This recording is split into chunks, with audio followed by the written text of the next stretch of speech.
According to Realtor.com, rents are down in Phoenix, Arizona year over year. Now, to truly understand what's going on right now, we need to go back a couple years to see what actually caused the rapid growth in rents in the first place. Now, depending on your sources, this rent decrease can be anywhere between 2 to 4%. Now, in the last couple years, we had a huge population growth from people immigrating from other states, from people coming from other countries, and a lot of that created a huge amount of demand for rentals. There was also a lot of investor demand, mom and pops buying their first or second home. There was also a lot of big hedge funds buying investment properties here that they would rent out, and that created a housing shortage. We also had a lot of construction companies building luxury apartments, so it created a bigger gap in affordable housing. As you all know, in the last couple of years, we also had a huge shortage in supply chain where we couldn't get a lot of the chips that we needed for AC units to complete construction and to be able to get a loan on it. We couldn't get wood, we couldn't get labor. So it was hard to actually build in the last couple of years. Now, all of this created a shortage in supply and increase in demand, and a lot of these investors took advantage by increasing rents. All right, so now that you know what caused rents to increase so rapidly in the last 5 or 6 years, you'll have a better understanding to see why prices are dropping now.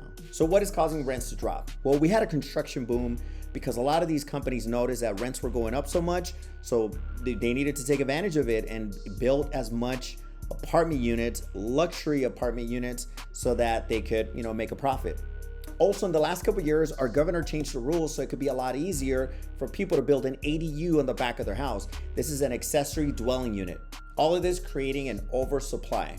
Now, when it comes to demand, we started noticing a lot of Gen Xers moving in with their boomer parents, and we started noticing less family formations and a deterioration of our labor market.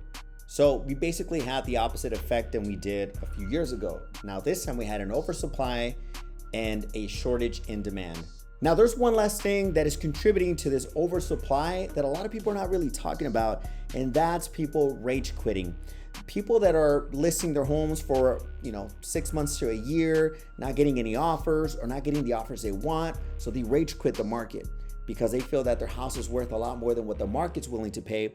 And because they've already bought another house or they need to move for whatever reason, they rent out the house, increasing the supply. And I'm talking to people like this every single day. I mean, at least 2 to 3 a day that decided not to list their house anymore, and they're just putting it for rental. I'm also noticing there's a lot of people that are listing their home for sale, but they're also listing it for rent just to see which one they get first. Now, you might say 2 to 4%, is it really that much? I mean, is it really gonna have a big effect? But actually, I think it's a lot more than 2 to 4%.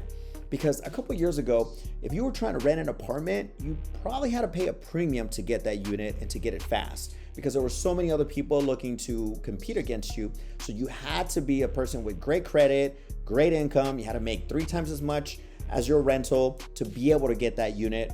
And that's just how it was. Now, if you go back maybe like 2 years, you started noticing, giving a couple incentives, giving maybe like 1 month off or 1 month free. Then you start noticing 2 months free. And now they're going as high as 3 months in some of these luxury units. 3 months, you're talking about a 25% discount. So it's no longer a 2 to 4%. The reason they do this is because they rather give you an incentive for the first year, because if they give you a huge discount on your rent, other people that are already renting in that unit are gonna get pretty upset, and they don't wanna do that. So what does this mean for the real estate market here in Phoenix, Arizona? Well, a lot of first-time home buyers, if they decide to buy a house, is because it just makes total sense to buy a house rather than rent. Just the pain of knowing they're throwing money away, that they're not building any kind of equity. There have been times where renting a house or an apartment is more expensive than buying your own property.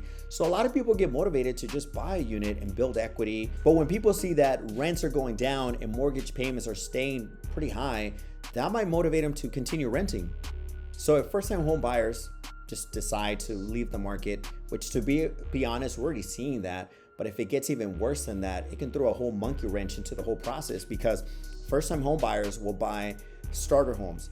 Then people that are starter homes will buy bigger homes, and then those people will buy even bigger homes. And people that are downsizing need to sell their big homes.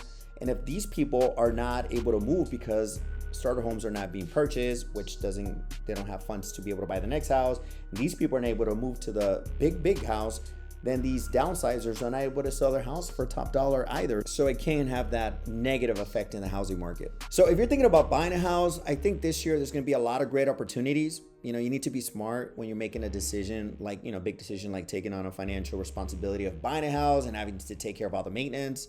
If you're looking to rent, you have a lot of leverage. So make sure you use it and get a great deal. And if you're thinking about selling your house, you need to have a great plan to make sure your house is the obvious choice in a market with less demand and more supply. And if you need help to put a plan together, click on the link below. Let's schedule a 30-minute call and we can put a plan together specific to your house. This is Juan Ramirez, number one realtor here in Phoenix, Arizona. I'll see you on the next one.